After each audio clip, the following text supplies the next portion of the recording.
Hey guys, Julian with AccessoryGeeks.com, back with the HTC Thunderbolt. What we're going to do is go through a hardware tour and go over some first impressions.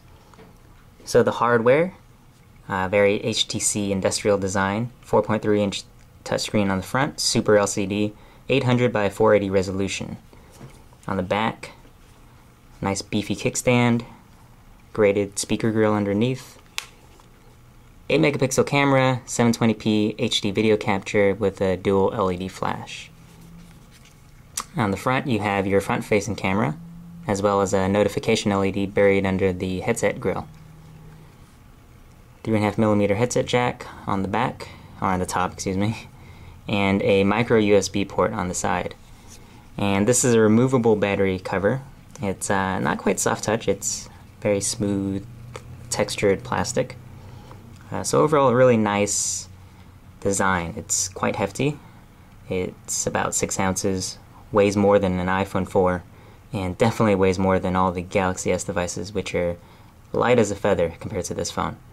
But a lot of people will like it because the weight gives it a really sturdy and substantial feel. Very Evo-like. Thickness is very similar to the Evo. Screen size is the same. People are saying it's pretty much an Evo on Verizon with LTE, and I kind of agree in terms of design. But once you actually look at the operating system itself and the hardware performance, you'll see that there's a difference. So the phone itself, here we have HTC Sense running over Android 2.2. And some of the cool things you can do with HTC Sense if you're not familiar with it. Here you have your pinch to see all your home screens, and you can select any one from there. You also have special widgets that you can place on the home screens. You either long press the wallpaper or you press this button down here, and here you can add widgets. So you have your calendar, email, different types of clocks. Here we have the famed HTC weather and time widget, as well as other Android widgets. In addition, you have HTC Scenes, which are personalized home screens that they've put together for you based on personalities, I guess. So you have play, work, and social, and these entail widgets and app shortcuts on your home screens that are tailored to your personality. So for social, you have your friend stream widget along with other social widgets. Work, you would have email and your calendar and a world clock, and etc. and so on.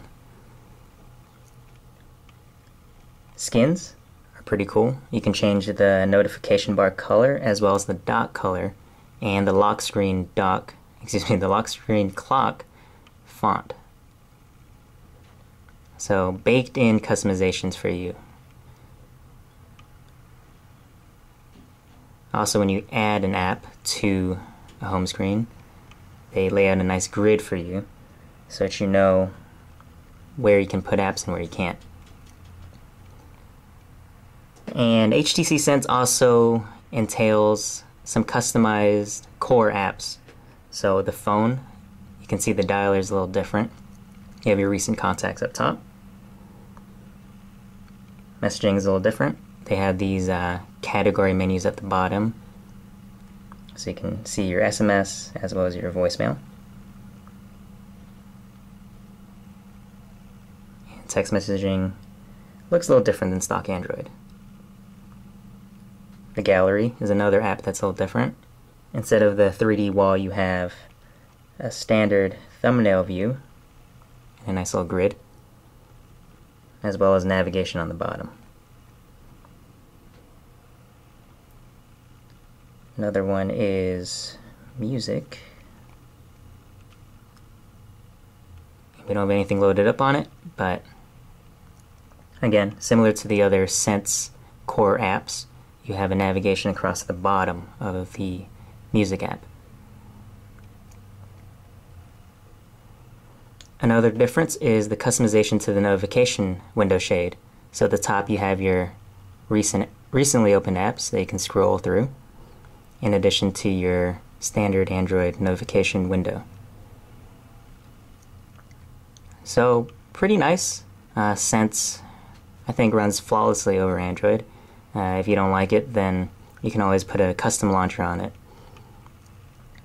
Another feature of this device is the fact that it is Verizon's first 4G LTE enabled phone. So this allows for some really, really incredible web browsing. We have a web speed test that we put up, but we're going to go to some websites just to show you how fast browsing is right on the phone. So we're going to go to our Accessory Geeks website. All cache and cookies have been cleared. Here's our mobile site, which is very good, but for the purposes of this test, we're going to go to our full website.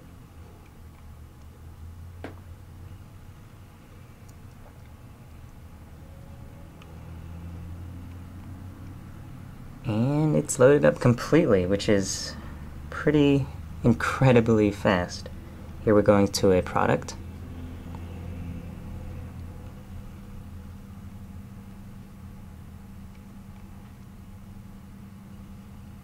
And it's done. So just incredible web performance. We can go to some other websites. Engadget.com is pretty content heavy on the homepage.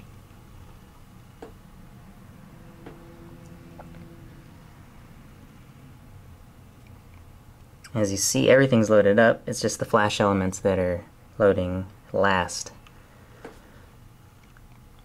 And web browsing is very smooth. Pretty good scrolling. Nice pinch to zoom.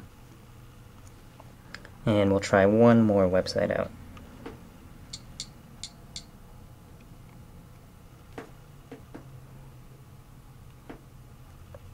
Salt Lake Times. Of course, the mobile site loads first.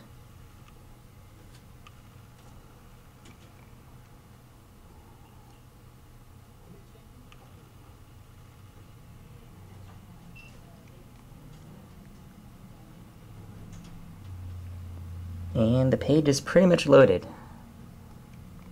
So very, very fast web browsing. It's probably the fastest I've seen on any device, and the numbers back it up once you do some speed tests. So that's the HTC Thunderbolt. I'm pretty impressed by it. It's a very nice package. The LTE is really, really the next generation of mobile internet.